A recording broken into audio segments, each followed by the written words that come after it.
1, 2, 3, 4, 5, 6 is a check. 1, 2, 3, 4, 5, 6, 7, 8. 1, 2, 3, 4, 5, 6, 7, 8, 9, 10. Welcome and good morning. 1, 2, 3, 4. This will be the final check before the event in 9 minutes' time. 1, 2, 3, 4, 5, 6.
1, 2, 3, 4, 5, 6, 7, 8, 9, 10.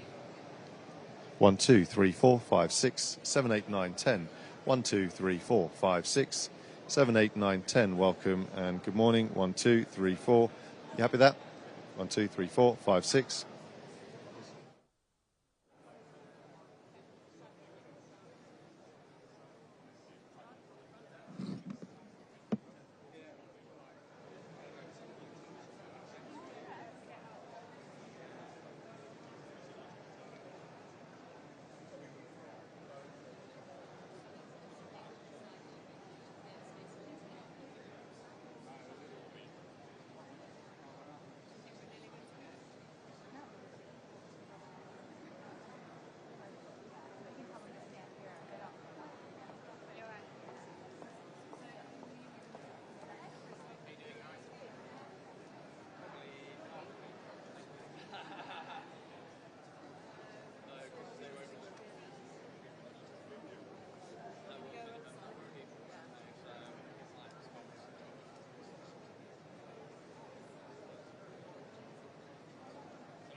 Lots of nice interference here with all this electronic stuff.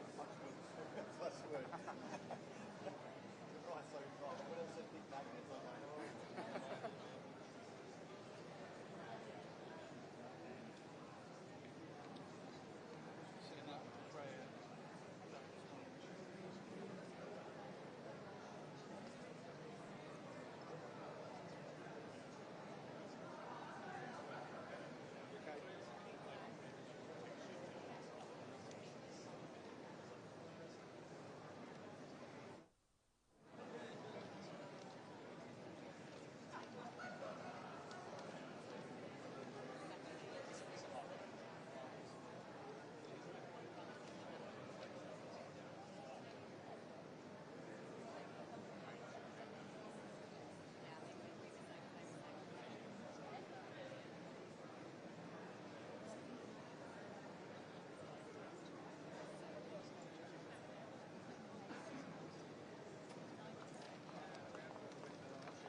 Good morning, everyone, and welcome to the Siemens Healthineers Magnet Factory. My name is Rada Trotabas. I'm the Managing Director of Siemens Healthineers here in the UK and Ireland. We are a global leader in medical technology with over 70,000 dedicated employees around the world, united by one common goal: to improve healthcare and make a difference to the lives of people everywhere. For over 40 years, this site here in Ensham has been at the heart of our mission, designing and manufacturing MRI superconducting magnets, which play an essential role in diagnostic imaging, helping healthcare professionals save lives and provide better care. But we are not stopping there. With a £250 million investment, we are building a state-of-the-art facility just down the road in Bicester. The facility is set to open in 2026, and this new facility will host over 1,000 skilled jobs here in the region and further reinforce our commitment to innovation. It is a great honor to welcome the Chancellor of the Exchequer, the Right Honourable Rachel Reeves, and her distinguished colleagues in government. The government's commitment to driving economic growth provides companies like ours with the confidence to continue investing in cutting-edge manufacturing right here in the UK. This visit not only demonstrates the government's commitment to backing international businesses, but also highlights the critical importance of partnership between government and industry to build a strong, thriving economy. So please join me in welcoming the Chancellor, Rachel Reeves.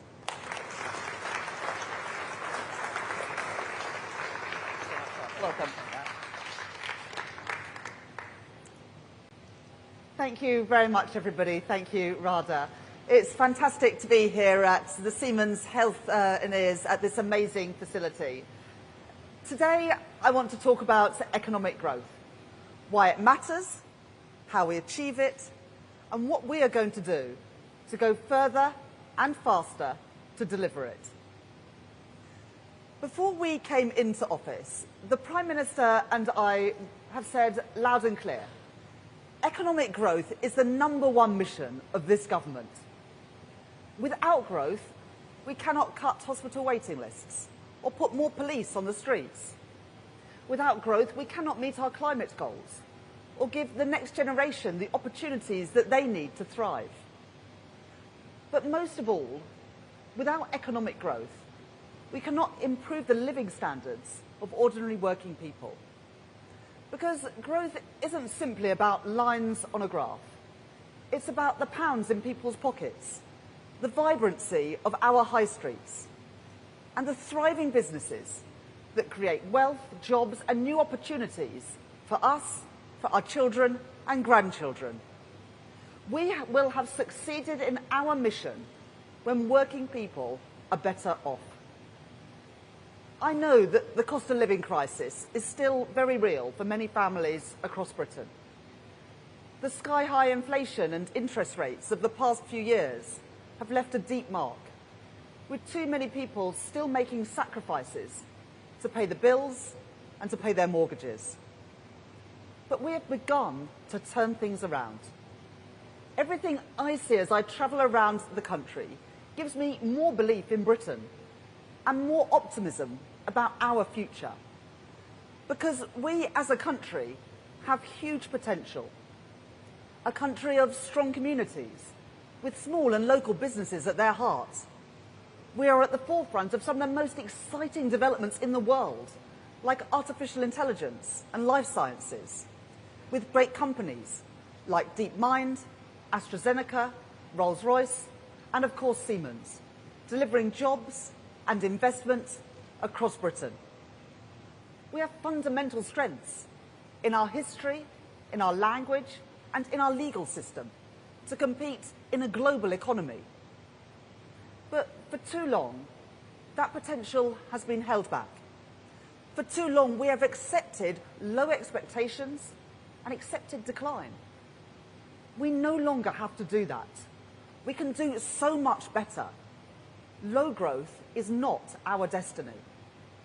But growth will not come without a fight, without a government willing to take the right decisions now to change our country's future for the better. That's what our plan for change is all about. That is what drives me as Chancellor. In my May's lecture in March last year, I set out my approach to achieving economic growth and identified the fundamental barriers to realising our full potential. The productive capacity of the UK economy has become far too weak. Productivity, the driver of living standards, has grown more slowly here than in countries like Germany or the US. The supply side of our economy has suffered due to chronic underinvestment and stifling and unpredictable regulation, not helped by the shocks that we have faced in recent years. For too long, politicians have lacked the courage or the strength to confront these challenges. When presented with a choice, they have not prioritised growth. Instead, they have accepted the status quo. And they have been the barrier, not the enablers, of change. At the election, people voted for a whole new approach, and that is what I am determined to deliver. The strategy that I have consistently set out is to grow the supply side of our economy, recognising that first and foremost, it is businesses, investors and entrepreneurs who drive economic growth. A government that systematically removes barriers that they face, one by one, and has their back is the solution to our challenges. This strategy has three elements. First, stability. Stability in our politics, our public finances, and our economy. The basic condition for secure economic growth. Second, reform. Reform which makes it easier for businesses to trade, to raise finance, and to build. And third, investment, the lifeblood of economic growth. Let me explain each of those in turn. Stability. The first line of our manifesto was a promise to bring stability back to our public finances. It is the rock upon which everything else is built, and it is an essential foundation in our plan for change, because economic stability is the precondition for economic growth. That's why the first piece of legislation that we passed as a government was the Budget Responsibility Act, so that never again can we see our independent forecasters sidelined, and never again will we see a repeat of the Liz Truss mini-budget, which sent borrowing costs and mortgage rates spiralling for families and for businesses. At my first budget in October, it was my duty as Chancellor to fix the foundations of our economy and repair the public finances that we inherited, to restore stability and create the conditions for growth and investment. I set out new fiscal rules, which are non-negotiable and will always be met. We began to rebuild our NHS and our schools, the start of a programme of public service reform. I capped the rate of corporation tax, and I extended our generous capital allowances for the duration of this Parliament, as the CBI and the BCC have called for. And I protected working people after a cost of living crisis by freezing fuel duty with no increases in their national insurance, income tax or VAT. But taking the right decisions and the responsible decisions does not always mean taking the easy decisions. The increase in employers' national insurance contributions has consequences on business and beyond. I said that up front in my budget speech. I accept that there are costs to responsibility. But the costs of irresponsibility would have been far higher. Those who oppose my budget know that too. That is why, since October, I've seen no alternative put forward by the opposition parties. No alternative to deal with the challenges that we face. No alternative to restoring economic stability. And therefore, no plan for driving economic growth. Alongside stability, we need to drive forward the reform which makes investment more likely by removing the constraints on the supply side of our economy, making it easier for businesses to trade, to raise finance, and to build. Let me first address our approach to trade. We stand at a moment of global change. In that context, we should be guided by one clear principle above all: to act in the national interest, for our economy, for our businesses, and for the British people. That means building on our special relationship with the United States under President Trump. The Prime Minister discussed the vital importance of growth with the President last weekend, and I look forward to working with the new Treasury Secretary, Scott Bessent, to deepen our economic relationship in the months and years ahead. Acting in our national interest also means resetting our relationship with the EU, our nearest and our largest trading partner, to drive growth and support business. We are pragmatic about the challenges that we have inherited from the last government's failed Brexit deal, but we are also ambitious in our goals. Unlike the Conservative Party, whose policy was not to engage with the European Union at all, we will prioritise proposals that are consistent with our manifesto commitments and which contribute to British growth and British prosperity, because that is what the national interest demands. Our approach to trade also means building stronger relationships with fast-growing economies all around the world. That is why I led a delegation to China for the first economic and financial dialogue since 2019, alongside world-leading financial services businesses, including HSBC, Standard Chartered and Schroders, unlocking £600 million of tangible benefits for the UK economy.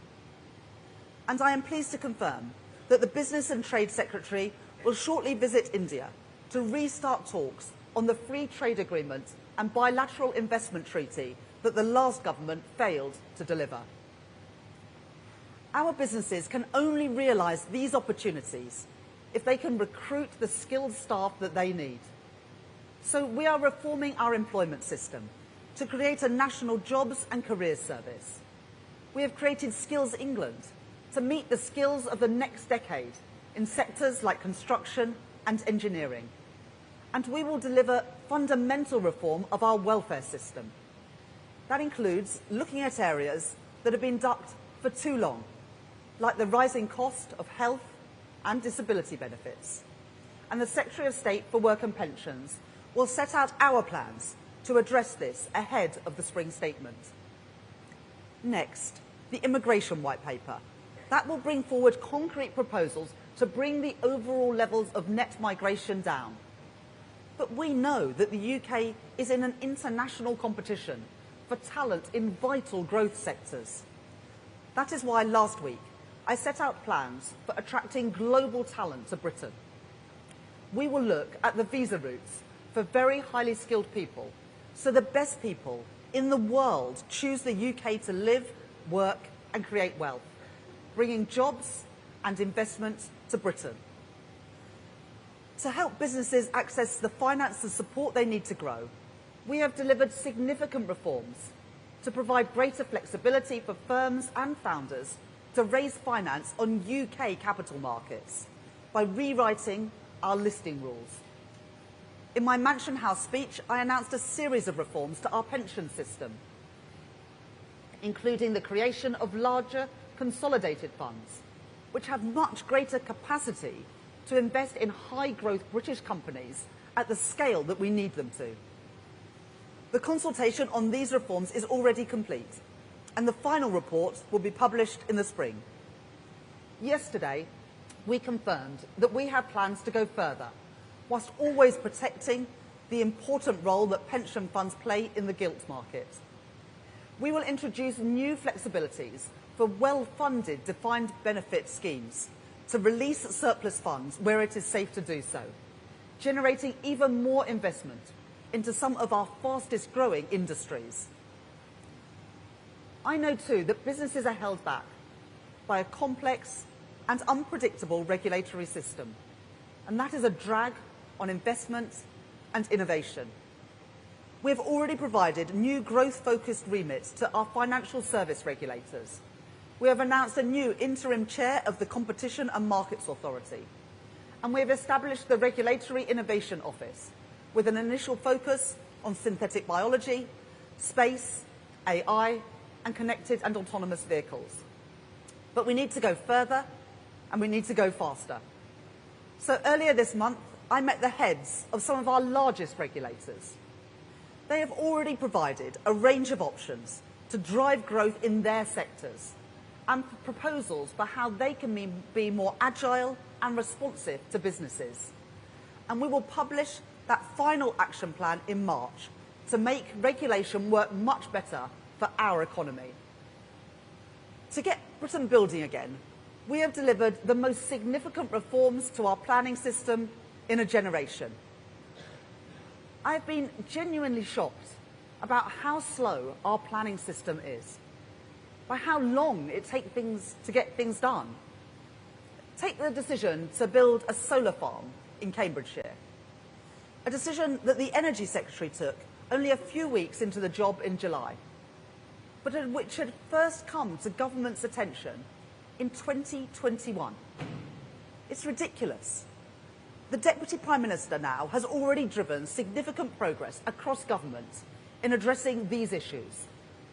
My colleagues have determined 13 major planning decisions in just 6 months, including for airports, data centres and major housing developments.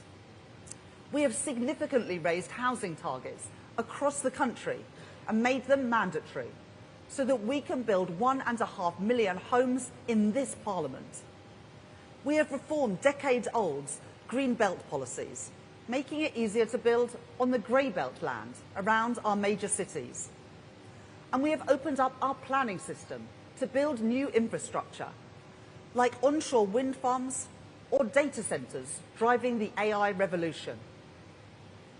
Having listened closely to calls from business groups, like the Institute of Directors and businesses across our economy about the need to speed up infrastructure delivery, including Mace, Skanska and Arup, who are here today, and members of our British Infrastructure Task Force, like Lloyds, BlackRock and Phoenix, we have now set out plans to go even further.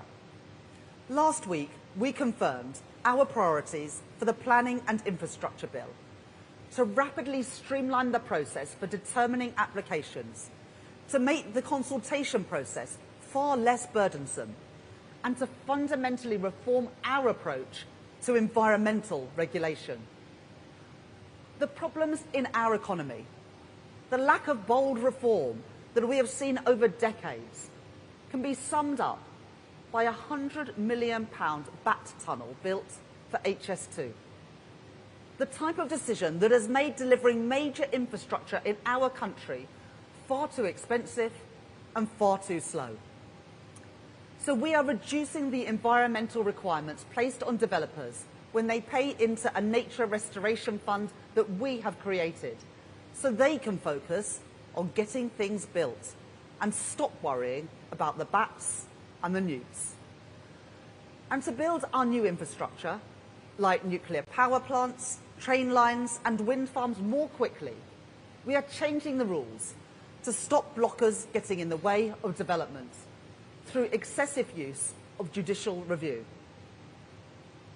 This bill, the Planning and Infrastructure Bill, is a priority for this government. It will be introduced in the spring, and we will work tirelessly in Parliament to ensure its smooth, speedy and rapid delivery. By providing a foundation of economic stability and by delivering the reforms needed to make it easier for businesses to succeed and grow, we will create the right conditions to increase investment in our economy, the final key element of our strategy. Investment and innovation go hand in hand.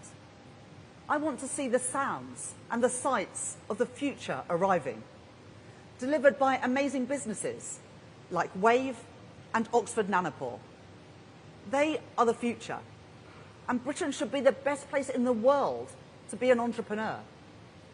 That is why we protected funding for research and development, and it is why one of the first decisions that I made as Chancellor was to extend the Enterprise Investment Scheme and the Venture Capital Trust schemes for a further 10 years to get more investment into new companies, driving their innovation and growth.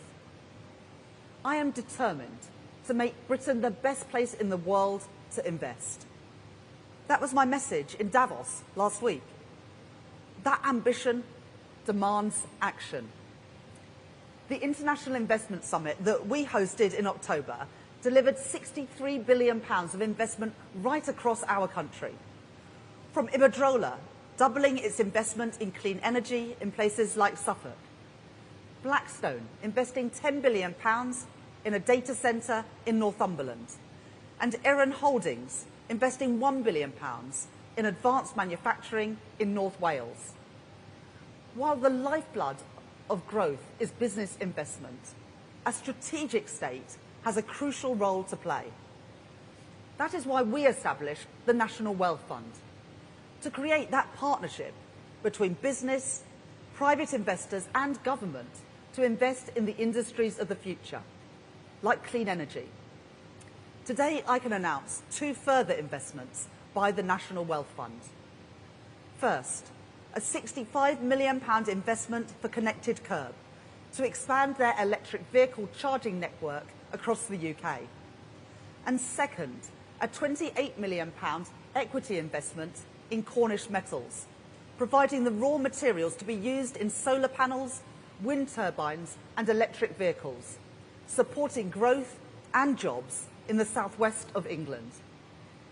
There is no trade-off between economic growth and net zero. Quite the opposite. Net zero is the industrial opportunity of the 21st century, and Britain must lead the way. That is why we will publish a refreshed carbon budget delivery plan later this year, which alongside the spending review will set out our plans to deliver Carbon Budget 6. Today, I can also announce that we are removing barriers to deliver 16 gigawatts of offshore wind by designating new marine protected areas to enable the development of this technology in areas like East Anglia and Yorkshire, crowding in up to £30 billion of investment in homegrown clean power. And there's more. Our industrial and manufacturing base, represented brilliantly by Make UK, have been banging their heads against the wall for years at the lack of a proper industrial strategy from government. That is why we have launched our modern industrial strategy to drive investment into the industries that will define our success in the years ahead. We have already provided funding to unlock investment in sectors like aerospace, automotives and life sciences. And we have set out reforms to boost financial services, the AI sector and our brilliant creative industries. We are not wasting any time, and we will move forward with the next steps of the industrial strategy ahead of its publication in the spring. We will work with the private sector to deliver the infrastructure that our country desperately needs. This includes the Lower Thames Crossing, which will improve connectivity at Dover, Felixstowe and Harwich, alleviating severe congestion as goods destined to export come from the north and the Midlands and across the country to markets overseas. To drive growth and to deliver value for money for taxpayers, we are exploring options to privately finance this important project. And we have changed course on public investment too, with a new investment rule to ensure that we don't just count the costs of investment, we count the benefits too. We are now investing 2.6% of GDP on average over the next 5 years, compared to 1.9% planned by the previous government, delivering an additional £100 billion of growth-enhancing capital spending, which catalyses private sector investment in more housing, better transport links, and clean energy. These are significant steps in just 6 months, and we are seeing some encouraging signs in the British economy. The IMF have upgraded our growth prospects for 2025, the only G7 country outside the US to see this happen. This gives us the fastest growth of any major European economy this year. And a global survey of CEOs by PwC has shown that Britain is now the second most attractive country in the world for businesses looking to invest. The first time that the UK has been in that position for 28 years. This is all welcome news, but there is still more that we can and we will do. I am not satisfied with the position that we are in. While we have huge amounts of potential, the structural problems in our economy run deep, and the low growth of the last 14 years cannot just be turned around overnight. This has to be our focus for the duration of the Parliament, because the situation demands us to do more. And today I will go further and faster in kick-starting economic growth. Our mission to grow the economy is about raising living standards in every single part of the United Kingdom. Manchester is home to the UK's fastest growing tech sector. Leeds is one of the largest financial services centres outside of London.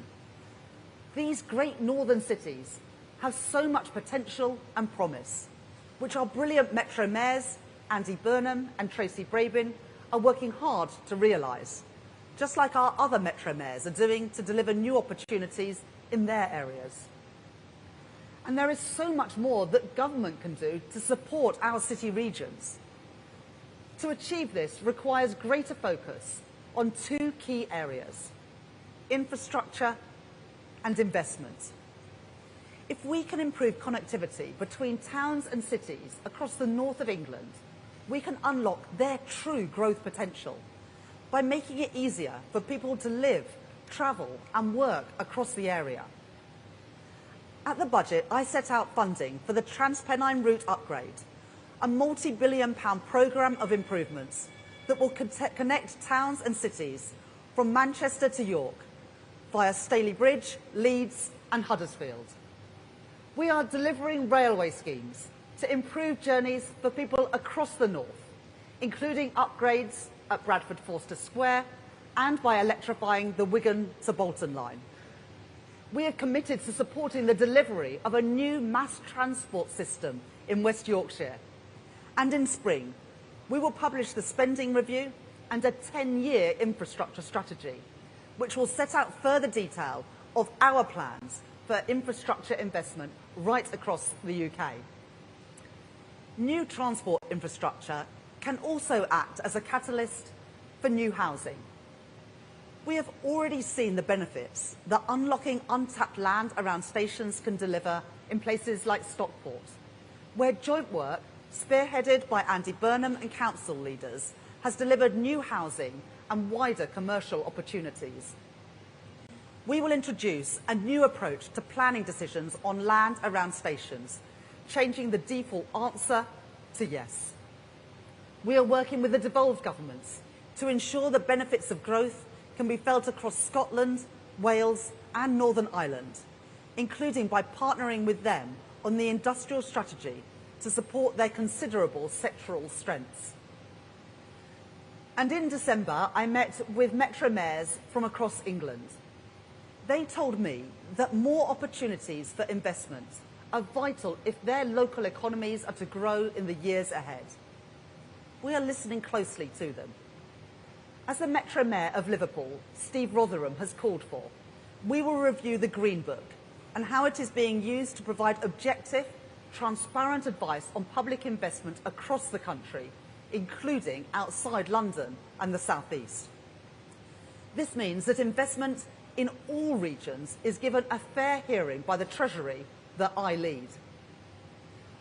The Office for Investment is going to be working hand in hand with local areas to develop a commercially attractive pipeline of investment opportunities for a global audience, starting with the Liverpool City region and the North East Combined Authority, led by Kim McGuinness.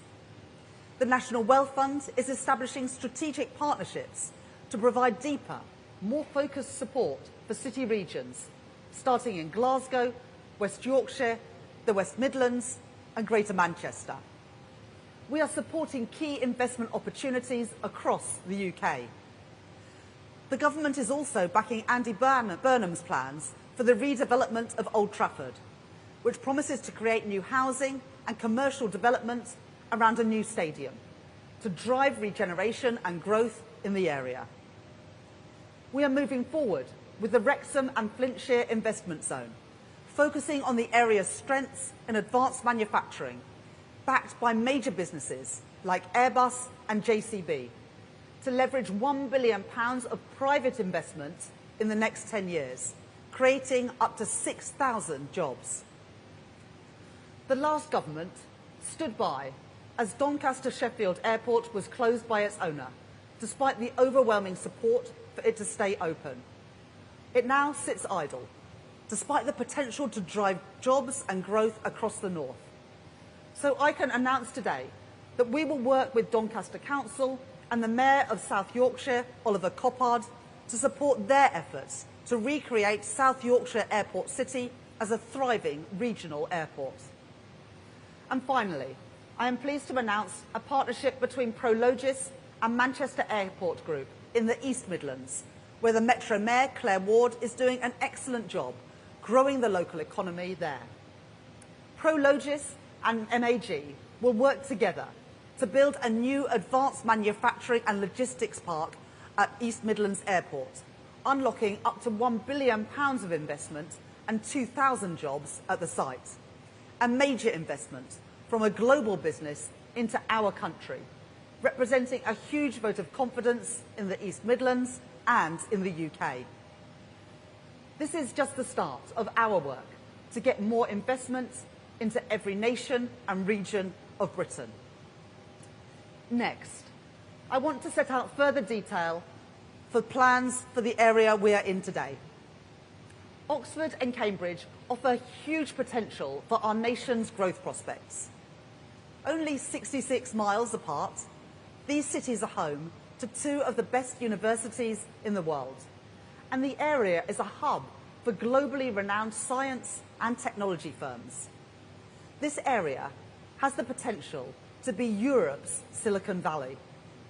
To make that a reality, we need a systematic approach to attract businesses to come here and to grow here. At the moment, it takes 2.5 hours to travel between Oxford and Cambridge by train. There is no way to commute directly by rail from places like Bedford and Milton Keynes to Cambridge. And there is a lack of affordable housing right across the region. In other words, the demand is there, but there are far too many supply-side constraints on economic growth here. We are going to fix that. The Oxcam ARC was initially launched in 2003, over 20 years ago. But the project was then dropped by the previous government in 2021. We are not prepared to miss out on the opportunities any longer. So working with the Deputy Prime Minister, who is already driving forward vital work in the region, we are going further and faster to unlock the potential of the Oxford-Cambridge Growth Corridor. First, we are funding the transport links needed to make the Oxford-Cambridge Growth Corridor a success, including East-West Rail, with new services between Oxford and Milton Keynes starting this year, and road upgrades to reduce journey times between Milton Keynes and Cambridge. East-West Rail will also support vibrant new and expanded communities along the route. We have already received proposals for new towns along the new railway, with 18 submissions for sizable new developments.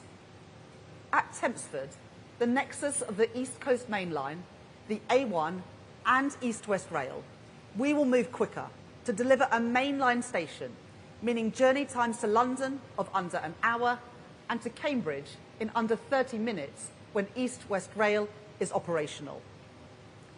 Second, we are ensuring that the area has the right infrastructure and public services in place to support the growth corridor as it expands.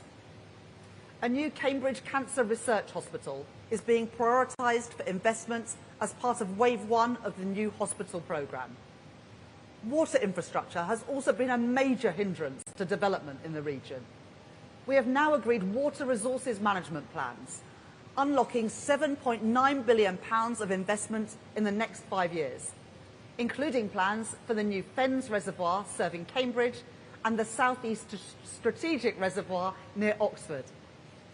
And I can confirm today that the Environment Agency have now lifted their objections to new development in Cambridge following this government's intervention to address water scarcity, which means 4,500 additional homes, new schools, new office, retail and laboratory space can be built. Third, I am delighted that Cambridge University have come forward with plans for a new flagship innovation hub at the centre of Cambridge to attract global investment and foster a community that catalyses innovation, as other cities around the world like Boston and Paris have done. Just yesterday, Moderna completed the build for their new vaccine production and R&D site in Harwell, right here in Oxfordshire, alongside a commitment to invest a further £1 billion in the UK. And we are creating a new AI growth zone in Culham to speed up planning approvals for the rapid build-out of data centres. And finally, to take this project forward at real pace and catalyse private sector investment into the region, I am pleased to announce that the Deputy Prime Minister and I have asked Lord Patrick Vallance to be the champion for the Oxford-Cambridge Growth Corridor. Lord Vallance has extensive experience across the sciences, academia and governments. He will work with local leaders and with the Housing and Planning Minister to deliver this exciting project, including with Peter Freeman, who is already doing excellent work in Cambridge, and a new growth commission for Oxford, which will help to accelerate growth in the city and its surrounding area. This is the government's modern industrial strategy in action, with central government, local leaders and businesses working together. The Oxford-Cambridge Growth Corridor could add up to £78 billion to the UK economy by 2035, driving investment, innovation and economic growth. Finally, I come to the decision that perhaps more than any other has been delayed, has been avoided, has been ducked. The question of whether to give Heathrow, our only hub airport, a third runway has run on for decades. The last full-length runway in Britain was built in the 1940s. No progress in 80 years. Why is this so damaging? It's because Heathrow is at the heart of the UK's openness as a country. It connects us to emerging markets all over the world, opening up new opportunities for growth.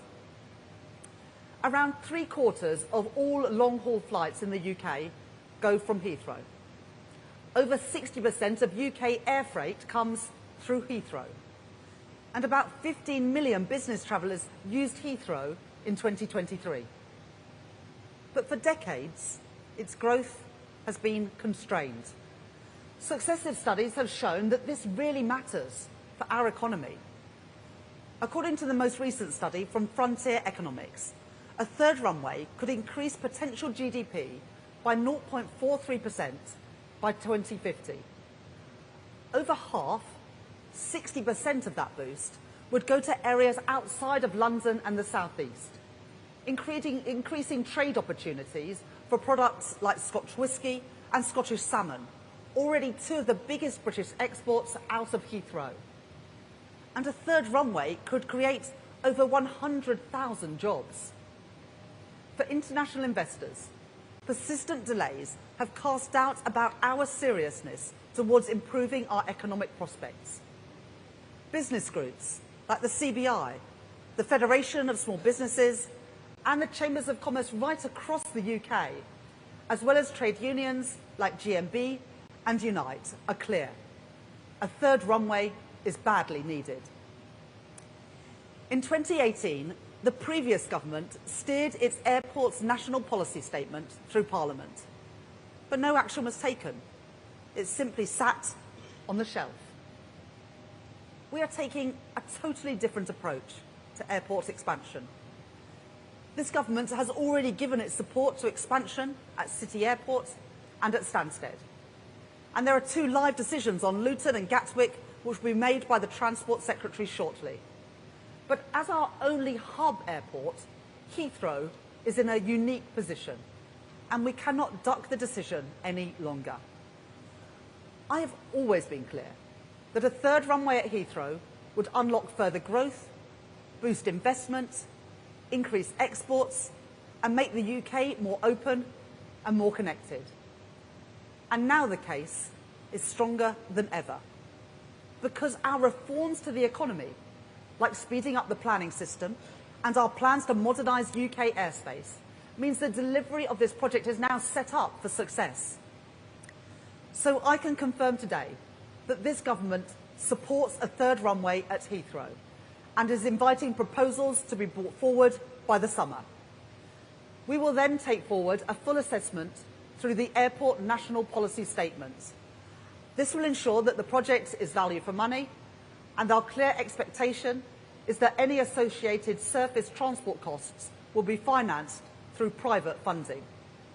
And it will ensure that a third runway is delivered in line with our legal, environmental and climate objectives. Heathrow themselves are clear that their proposal for expansion will meet strict rules on noise, air quality and carbon emissions. And we are already making great strides in transitioning to cleaner and greener aviation. Sustainable aviation fuel reduces CO2 emissions compared to fossil fuel by around 70%. At the start of this month, the Sustainable Aviation Fuel Mandate became law. And today I can announce that we are investing £63 million into the Advanced Fuels Fund over the next year. And we have today set out the details of how we will deliver a revenue certainty mechanism to encourage investment into this growing industry. These measures will encourage more investors to back production in the UK, bringing good, high-skilled jobs to areas like Teesside, demonstrating that investment in the right technology can help us deliver both our growth and our clean energy mission. Now is the time to grasp the huge opportunity in front of us. By backing a third runway at Heathrow, we can make Britain the world's best connected place to do business. That is what it takes to make decisions in the national interest. And that is what I mean by going further and faster to kickstart economic growth. The work of change has begun. We have already made great progress, but I am not satisfied, and I know that there is more to be done. We must go further and faster if we are to build a brighter future. And the prize on offer if we do this is immense. The next generation with more opportunities than the last. An engineer in Teesside, working in some of the most exciting industries of the future, from carbon capture to sustainable aviation fuel. A scientist in Milton Keynes or Bedford commuting to Oxford or Cambridge, working in our life sciences industry to solve some of the most important medical challenges in the world.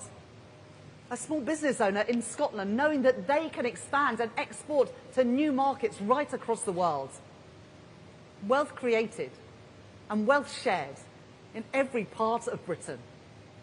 This is a government on the side of working people, taking the right decisions to secure their future, to secure our future, stepping up to the challenges that we face, ending the era of low expectations, putting Britain on a different path, delivering for the British people And I am determined, this government is determined to do just that. Thank you.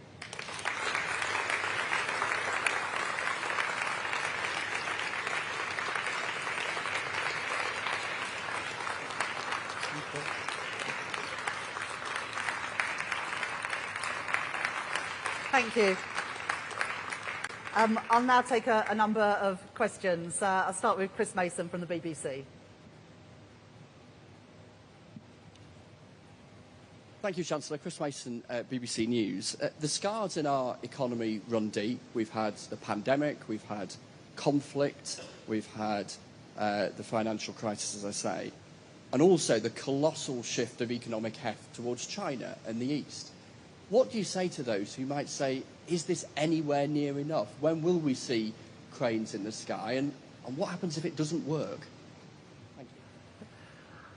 Well, we need to go further and faster, and the speech and the announcements that I've set out today, whether it is the regional investment in places like Manchester or Leeds or Teesside, whether it is the Oxfam Arc growth corridor, which could be Europe's Silicon Valley, or indeed making Britain better connected with the third runway at Heathrow, shows that this is a government with ambition that is getting on and delivering. But one of the reasons why we need to expand Heathrow is that there are emerging markets and new cities around the world that we aren't connected to, because there aren't the slots at Heathrow or indeed any other airport to fly to. And similarly, the opportunities to export around the world only grow when other countries around the world grow their economies, and yet we don't have the opportunities to export there because we are constrained, our supply side capacity is constrained because there hasn't been enough investment in our ports and our airports for too long. So we are turning that around. We are systematically, one by one, removing the barriers that have held back our growth performance for too long. Because you take those shocks that you mentioned, well, those shocks have affected countries all around the world. But every time one of them comes along, it seems to affect the UK more. And the impact of it lasts longer. So we've got to build a more secure and a resilient economy and these investments and cracking on with them. That's why it's different this time, because we're reforming the planning system. The planning and infrastructure bill will be a priority for this government because it means that projects like the expansion of Heathrow, like East West Rail, like the new towns that we want to build, can happen at pace rather than taking decades, which I'm afraid has been our experience as a country for far too long. Next question from Ed Conway at Sky. Thank you, Chancellor. Lots of exciting plans today. By definition, though, some of them will take quite a long time to actually come to fruition, you know, whether it's reservoirs or runways. So I just wonder, you know, can you give us a sense of what are we looking to judge success here? You know, what kind of metrics can we work out whether we're succeeding? Is it GDP? Is it GDP per capita? You had this plan to have the fastest growing economy in the G7. Does that still exist, or is it just living standards, which are important but not the same? Well, I agree with you, Ed, that these are exciting plans, and these are plans that are going to take our country forward. We said when we set out the plan for change that we want living standards for working people to improve. That's what we want people to see and experience and feel in their own pockets by the time that this Parliament comes to an end. And that's why we are trying to crack on with things. There's no point in announcing a third runway at Heathrow if you've got the same planning system that we have now, because it will take decades and people won't feel the benefit. There's no point in saying we're going to build 1.5 million homes. It's just talk, unless you reform the planning system. So that's why, alongside the big announcements we're making today, we are making changes so we can actually get on and deliver these projects, not just talk about them. Next question from Andy Bell at Channel 5. Thank you very much. Andy Bell, Channel 5 News. Chancellor, as you know, there are a lot of people in business who say the biggest barrier to growth are the taxes that you put on business at the budget. So can you offer the possibility of any tweaks to what you levied in terms of taxes on business back in your budget? And can you rule out any further taxation on business in this Parliament? Well, I explained in my speech today why I had to make the decisions that I made. And, you know, from the Conservatives, they want the extra money for public services, but they oppose any of the tax increases to fund it. They say they want the extra infrastructure, but they don't support the changes to the planning system to get things built. So I hear criticism of what we're doing, haven't heard any serious alternative. And when I became Chancellor, the first thing that I had to do was restore stability to our public finances. We know what happens when governments lose control of the public finances. We've experienced it in the last few years. And what happens is mortgage rates and interest rates go through the roof, costing families and business dearly. I will never play fast and loose with the public finances because it is ordinary people who pay the price. So I had to make some difficult decisions, but they were the right decisions in our national interest. And you can build no plan for growth that is not built on a rock of stability. We've returned stability to the economy, and that is why we can now grow it with confidence. But just listen to what businesses have said about our plans today. The CBI says that they are smart. There's other business people in this room who are backing the plans that we are setting out today. They can see that this is a government that is getting on with things, that is removing the barriers that have held back infrastructure investment and investment by businesses for far too long, and we are changing that. I'm not going to write 5 years' worth of budgets in the first 6 months of office, but that was a once-in-a-generation budget to fix the inheritance and to draw a line under the economic and fiscal mismanagement of the Conservatives. Next question from Chris Hope at GB News. Chris Hope, GB News, Chancellor. But will you commit now to cutting net migration, even if it damages economic growth, that trade-off there? And just quickly, millions are sending in their tax returns this week to HMRC. You're in charge of it. Will you publish your tax return? We will reduce net migration, but taking back control means having more of a say of who comes into this country. And that's why I announced in Davos last week that we're looking at visa routes for some of the most highly skilled and talented people, because I want them to see what I see in Britain, which is the best place in the world to start and grow a business. So we want to attract that talent. But absolutely, we've made that commitment to bring net migration down. Well, thank you for the reminder to everybody to get their tax returns. We will use that money wisely to invest in infrastructure and grow our economy. Chancellors and Prime Ministers haven't published their tax returns in the past, and I don't have any plans to do so. The next question is from Harriet Lyne at the Daily Mail. Thanks, Chancellor. Harriet Lyne, Daily Mail. Your own government thinks that the workers' rights package will cost the economy £5 billion. If you're serious about growth, why don't you just junk that? Well, for ordinary working people to have security over the number of hours they are working, what their wages are going to be from week to week, that they are not at the whim of their employer on things like fire and rehire, gives ordinary working people the confidence to go out and spend in the economy. There's loads of evidence that a secure workforce is a more confident, more productive workforce, and also more confident to spend in the economy. So I believe that a strong package of workers' rights and protections for people at work go hand in hand with a strong economy.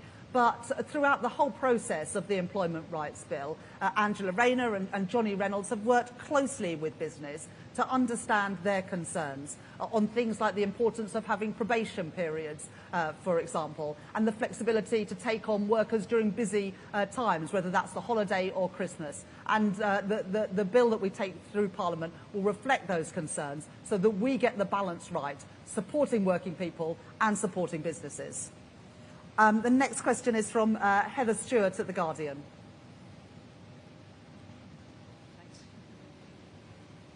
Hi, Chancellor. Heather Stewart from The Guardian. You've struck a very optimistic tone today. You've talked about the UK's upbeat economic prospects. Feels quite different to the tone you struck in your early months in power when you were really quite gloomy about the legacy that you'd been left and the state of the economy. Prime Minister even called a press conference to tell us that we were in an economic and a social black hole. We got almost zero growth in the second half of 2024. I wonder if you regret that gloomy tone, and do you think that you and the Prime Minister talked down the economy in the back half of last year?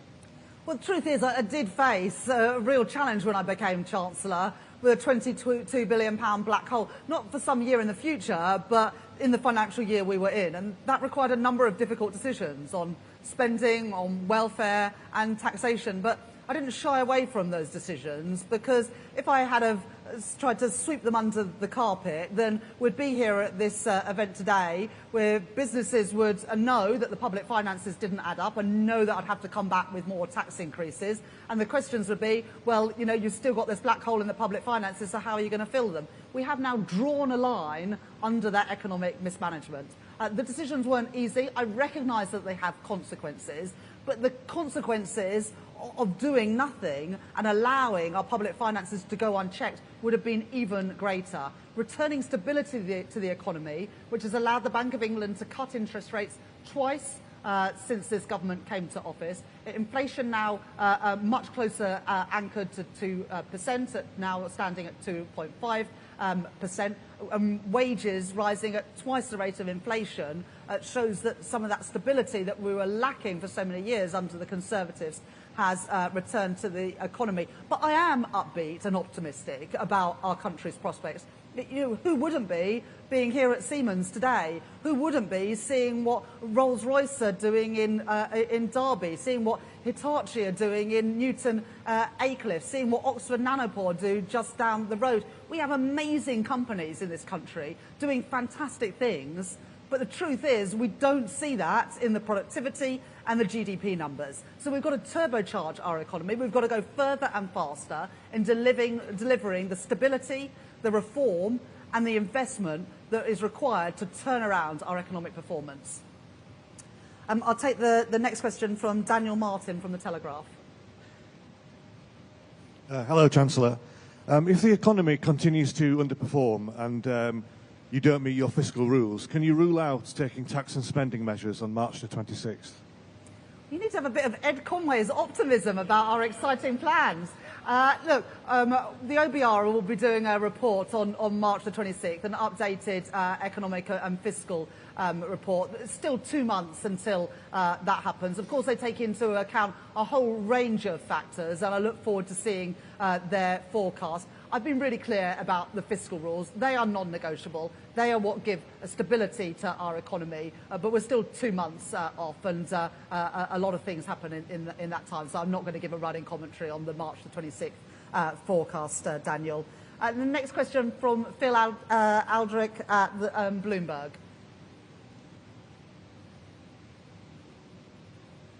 Thanks, Chancellor.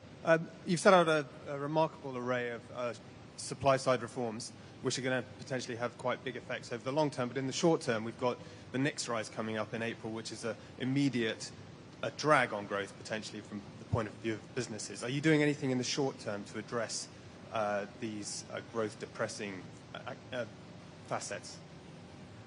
Well, the whole point about the reforms we're making are about enabling people to do things more quickly. So the regulatory reforms that we're making to put growth in the remit of our regulators, the planning reforms to make it easier to build things. And I've said to Heathrow, I want them to come forward with plans by the summer, and we want to have a development consent order come forward by the end of this Parliament, and we hope to be able to grant it in this Parliament. So we're not waiting for years into the future. We want to do things now to turn around the performance, and we want to give businesses and investors confidence that this is a country to start doing things, to start making things in again, because we are reforming how our economy works to make it easier for them to build the energy infrastructure, the transport infrastructure, the housing infrastructure, and the data centres that we need. And a combination of our regulatory reforms and our planning reforms mean that we don't have to wait for decades into the future. We can crack on and do those things now. I've got a bit of extra time, so I'll take a few more questions. Lady there on the side. Hi, thanks, Chancellor. Jessica Frank-Hughes from City AM. We've heard from regulators who are concerned about this deregulatory drive and say the optics are bad for international investment. Do you think regulators are on board with your plans? And do you think intervening in independent regulation is good for Britain? Well, it's up to the government to set the framework, but I think that businesses probably know what is best for international investment and into the UK. And what businesses, big and small, say to me all the time that a combination of the huge array of regulations, the number of consultees that they have to consult, the judicial review process, but also the conflicting regulations and rules that you have from different regulators over the same entity or the same investment just creates confusion. And there's a lack of predictability in our regulators, which is bad for business and bad for our economy. So I won't apologise for wanting to reform how regulation works in Britain. If we're going to grow the economy, we need to reform the regulators too. They need to be part of this growth mission. I've been really pleased by many of the replies that we've had from the regulators, and I look forward to working with them to ensure that, yes, we have independent regulation, but that those independent regulators also focus on growth, because it's the #1 mission of this government, and we've got a mandate to deliver it. Take a question from the lady there. Thank you, Chancellor. Sophie Huskisson from The Mirror. The inquiry into the Grenfell Tower fire found deregulation contributed to the 2017 tragedy. Are you worried that safety could be put at risk if you rip up planning rules and reduce regulation? Thank you. Well, the Prime Minister and the Deputy Prime Minister have both been to Grenfell and have made commitments to the families there to learn the lessons from what happened. So, of course, we've got to get the balance right on regulation, but we've made commitments to the families that have suffered because of what happened at Grenfell, and we will not renege on those commitments. I'll just take one last question from the lady behind you. Hi, Natasha Clark from LBC. Thanks so much, Chancellor. Just in the last week, we've had quite a lot of businesses warn about job losses. 10,000 retail jobs at threat, Sainsbury's cutting 3,000 jobs. You're going for growth, but we are seeing quite a lot of businesses that are really, really worried about their future. Is this an encouraging sign for the British economy, or are you gaslighting British businesses? Thank you. Well, businesses will always make decisions about the number of staff they need to meet demand. But look at the things that we've set out today. A third runway at Heathrow could create 100,000 jobs. The Prologis investment at East Midlands Airport could create 2,000 jobs. The investment in the Wrexham and Flintshire investment zone could create 6,000 jobs. So these are investments that are good for jobs, are good for wealth creation, investment in the UK, and good ultimately for living standards, because in the end, the reason why we are doing all of these things is to make working people better off and to put more money in their pockets. Thank you very much.